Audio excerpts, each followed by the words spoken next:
Hey there.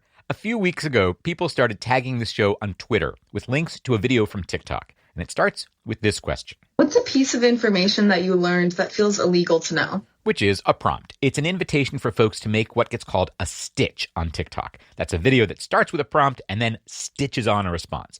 And the response here, the information that feels illegal to know, is... Most hospitals in America are nonprofits, which means they have to have financial assistance or charity care policies. We're looking at a white guy, early 30s, hipster mustache. This is going to sound weird, but what that means is that if you make under a certain amount of money, the hospital legally has to forgive your medical bills. Let me show you how this works. And then he actually demos it, like in this 60-second video. So now we're looking at his computer screen, shows us Google. Type in the hospital name with financial assistance after it. Should be the top link. Let's check. What you want to do is look for financial assistance applications and policies. Let's check the policy. Now we're scrolling through a long document. From here, what you're looking for is a sliding scale of benefits. So right here, 0 to 300% of the federal poverty guidelines, they will forgive 100% of your medical bills. That's this one hospital's policy. Every hospital sets its own guidelines. He looks up the dollar amount for a single person. So if you make under that amount, the hospital will legally forgive your medical bills. And if you're a larger household, you can check it out from here. If you want to test it out, I run a nonprofit that does this, so DM me and I will actually do it for you. Let's see if we can crush those medical bills. That guy is Jared Walker. The nonprofit he runs, and where he's the only staff member, is called $4. That's for like F-O-R. And that TikTok video, it has been seen more than 10 million times. I mean, you can see why I'd be interested. This is An Arm and a Leg, a show about the cost of healthcare. I'm Dan Weissman. I'm a reporter, and my job is to make this show entertaining, empowering, and useful. And if you've been listening recently, you know I've gotten very interested in the question of what rights do we have under the law when we're dealing with the healthcare industrial complex, and how do we get those rights enforced?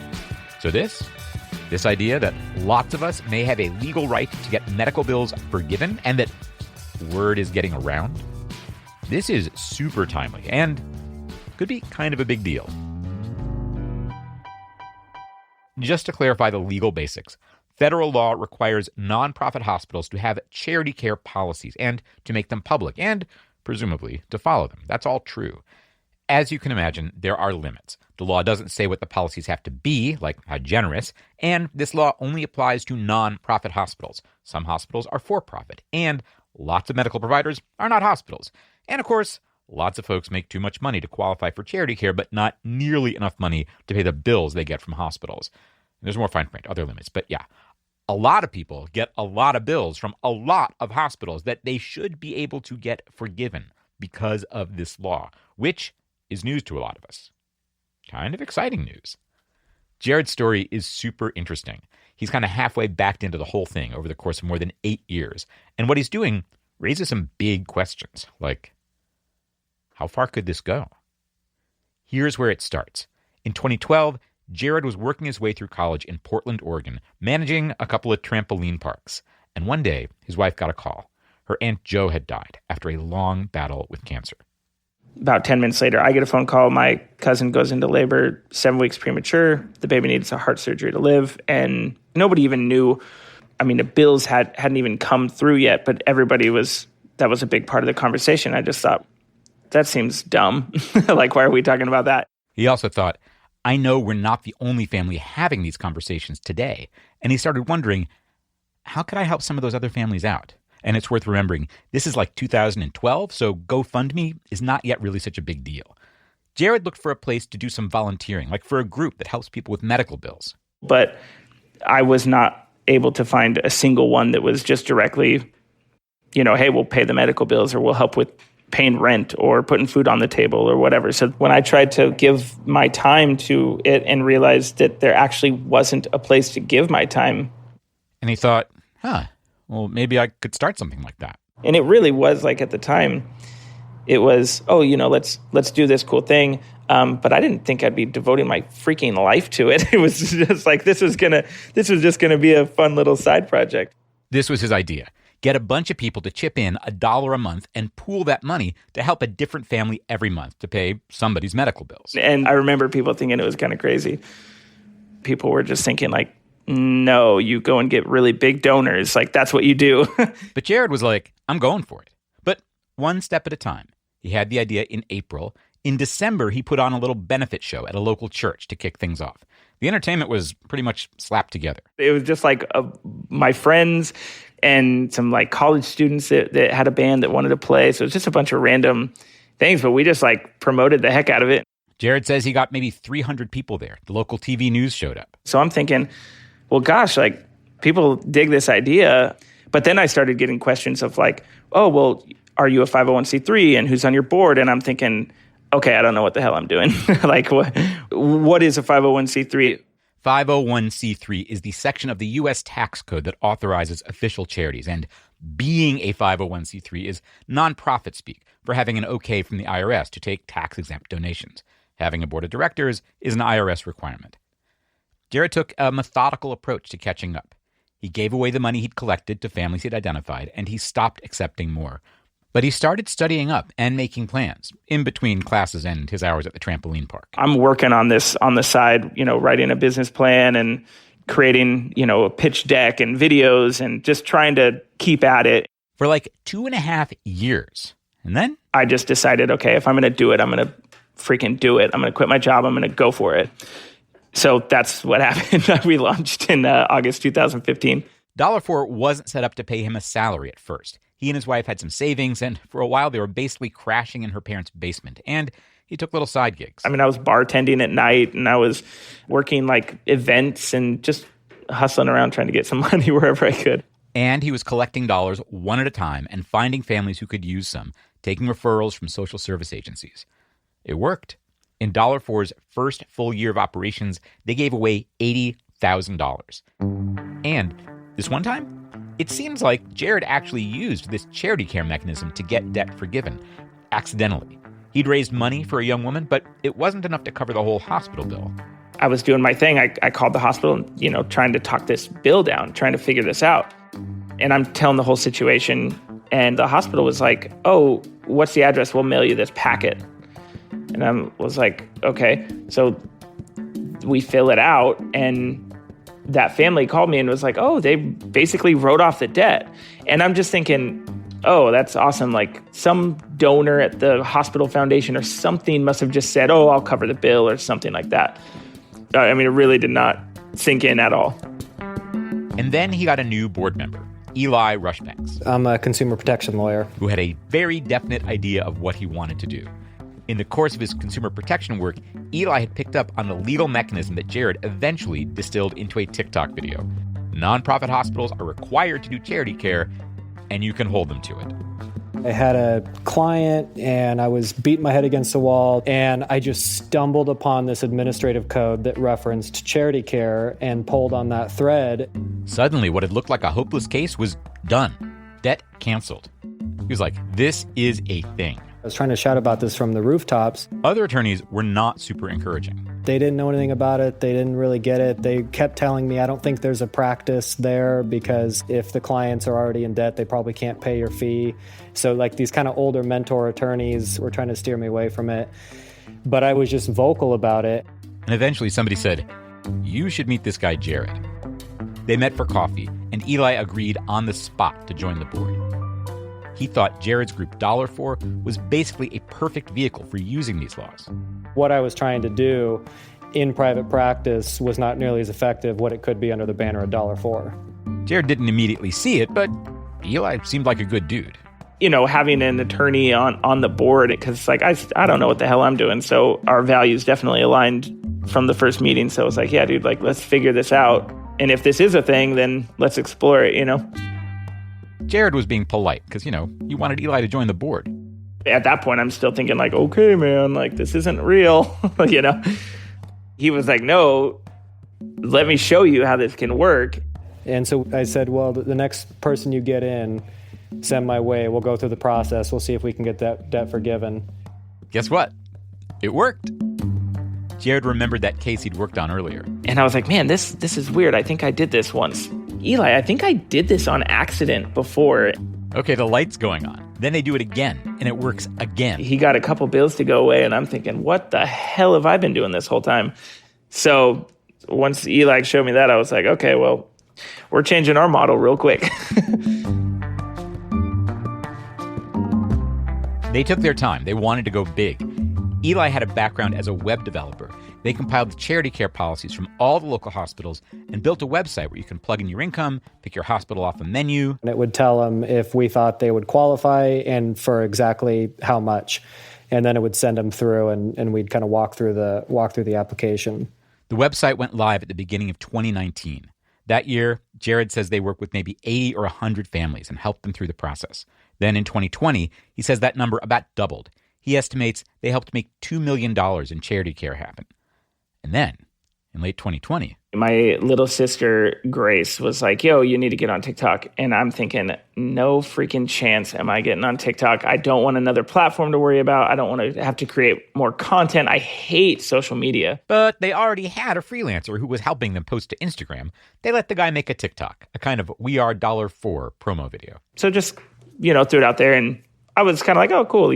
500 people have seen this video. That's great. Then Jared saw that prompt. What's a piece of information that you learned that feels illegal to know? And right when I saw that, a bunch of people were doing these stitches on it saying, basically tax loopholes was kind of the big popular one that people were talking about on it. And I'm looking at it and I'm thinking charity care and financial assistance. I was at the office late one day and made a TikTok. So I posted that Friday night, and then I woke up on Saturday. And the video had like 50,000 views, which I was like, that's 100 times what I thought it would ever be. And then in the next 10 minutes, it had 100,000 views. And I'm like, oh, wow, this is really picking up steam. And now it's 10 million. And that's just on TikTok and Twitter. I haven't figured out yet how to track views on Instagram, but Jared said somebody with millions of followers posted it there too. So, all right. Because, of course, this is a big deal. Millions of people now have declared bankruptcy over medical bills that they legally didn't even have to pay if they knew about this. And that's that should upset people. Yeah, and I think that's why it just went crazy on TikTok. And it raises some really interesting questions. Mainly, now what? How far can this go? And what we don't know about that yet, that's the interesting part. That's right after this.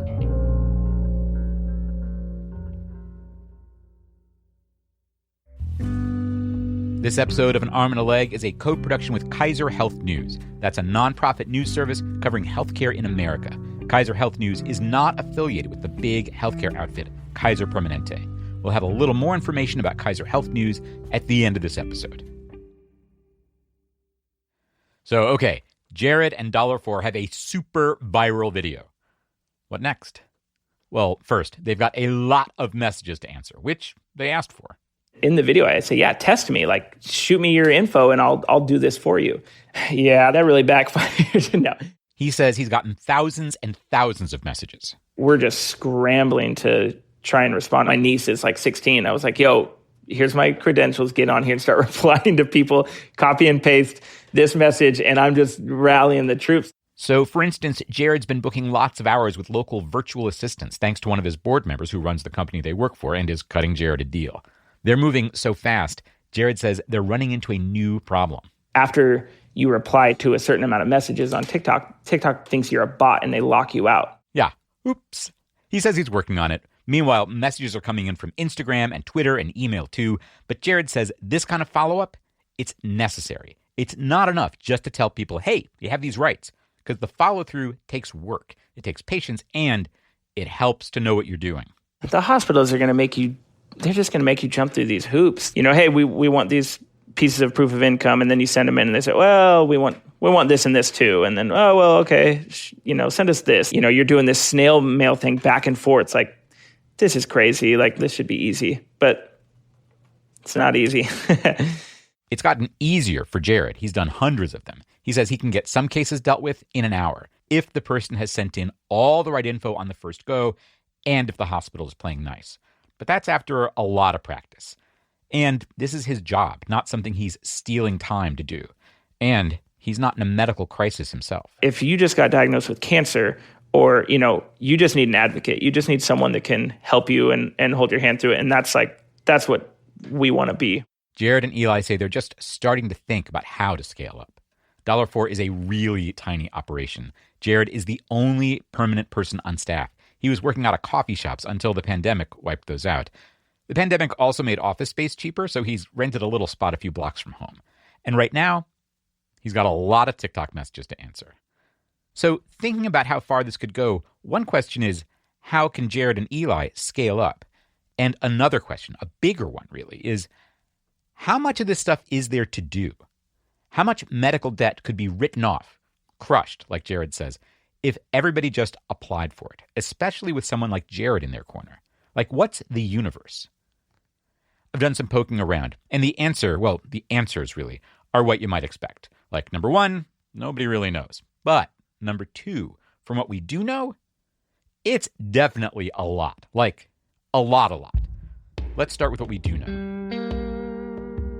In 2019, our pals at Kaiser Health News published a story. Patients who are eligible for charity care get big bills instead.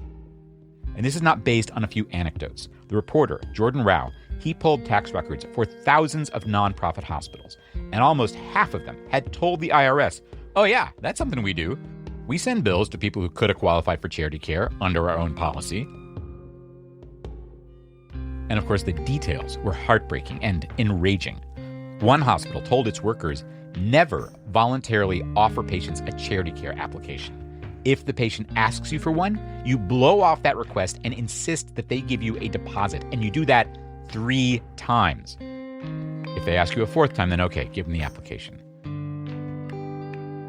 The state attorney general sued that hospital. Some states have their own laws about charity care, and got a $22 million settlement for patients. The lawsuit said that even when patients did manage to get charity care applications, the application itself was so complicated, half of them were rejected.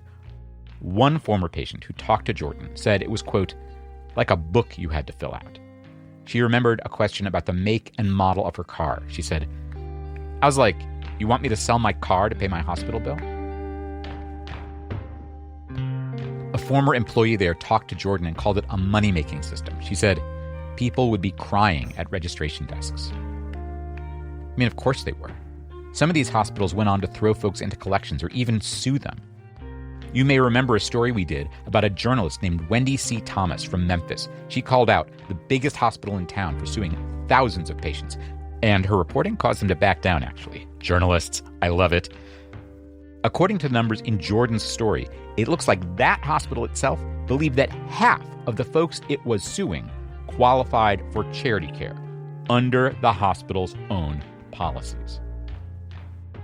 I mean, I'm not here to piss you off, but when we look at how much financial assistance hospitals could be giving out under their own legally mandated charity care policies, it's a lot. And we really don't know how much. Those IRS files Jordan pulled, the IRS only requires hospitals to report 2 things there. 1, how much they write off every year as bad debt. In other words, bills the hospital has given up on collecting. And 2, how much of that bad debt amount was for bills to patients who, by the hospital's own estimate, probably qualified for charity care. So as you can imagine, there's a lot that could be missing there. Like, for instance, what about money the hospital actually collected from patients who would have qualified for charity care but didn't get it? Who found a way to pay their bill or part of it? None of that is counted here, and I talked with experts. Nobody knows how much that could be. There's no requirement that hospitals track it or report it. And given how aggressive some of these places are about collecting, I would guess that number is pretty high. And there's this. These are just the hospital's estimates, their say-so, about how much they could have written off as charity care. And here's where it's worth looking at the other side of the numbers from those IRS reports. So 45% of nonprofit hospitals told the IRS they were pretty sure they'd sent big bills to patients who probably qualified for charity care. Just doing the math here, if 45% of hospitals said, yeah, we do that, that means 55% of hospitals said they do not do that at all. The IRS asked how much of your bad debt could have been forgiven as charity care, and 55% of hospitals said 0. Here's how one expert describes that kind of answer. If you're putting a zero down, that kind of means that you're saying to the outside world that your financial assistance program is perfect, that you're finding everybody who might have qualified for charity care and they're getting it. That's a consultant named Keith Hurl. And when I say expert, I mean he's a guy that regulators like the IRS hire to help them make and enforce their rules in the smartest way. And he's a guy that hospitals hire to help them make sure they're complying with those rules in the smartest possible way. This idea that 55% of hospitals are doing a perfect job of finding everybody who might qualify for charity care and making sure they get it, it sounds unlikely to me. I mean, Keith says some hospitals do go out of their way to find people who qualify for charity care and make sure they get it. He says there's even software they use to check, like, hey, is this person poor? Let's write off their bill. Keith says there's at least a couple of solid business reasons for hospitals to do this. One is some hospitals ask themselves, why are we going to spend the money, staffing, collections agency, all that, those resources to go after collecting bills where we just know that it's unlikely that we're going to actually collect anything? In other words, trying to squeeze blood from a stone is not a really profitable activity, and it's easier just to write it off as charity care to start with, and it makes you look good. And Keith says there's a second reason to document a bill as charity care instead of bad debt. The feds actually offer a reward to hospitals that do more charity care. It's a pool of dollars, and think of it as like a pie. It's like a $12 billion pie. The more charity care you do, the bigger your slice. And you only get pie if you do more charity care than most hospitals. So if you've got a bunch of bills you're never going to collect on anyway, counting them toward charity care at least gives you a shot at getting some pie.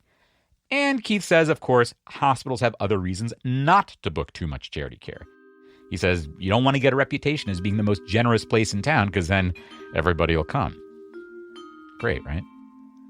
All this is to say, the amount of money that hospitals could be forgiving under their own legally mandated policies but aren't, the amount of suffering that could get short-circuited here, it's huge. Really huge. Jared says the messages he's gotten so far document tens of millions of dollars in bills he thinks could be forgiven. And this too. He says he's already seen more than $1 million in bills actually get forgiven just a few weeks after he put out that TikTok video.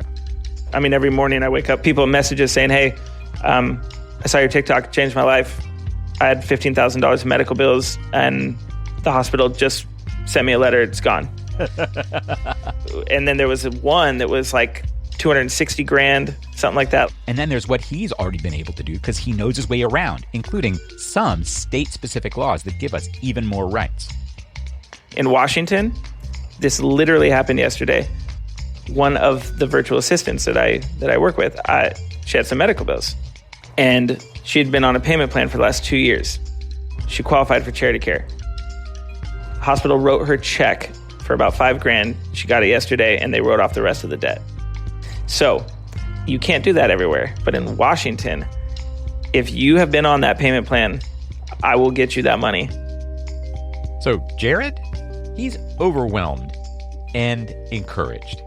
Here's how he closed out our last conversation. I'm excited. We're going to help a lot of people, and hopefully we can get some funding to scale what we're doing because shit's wild. That it is.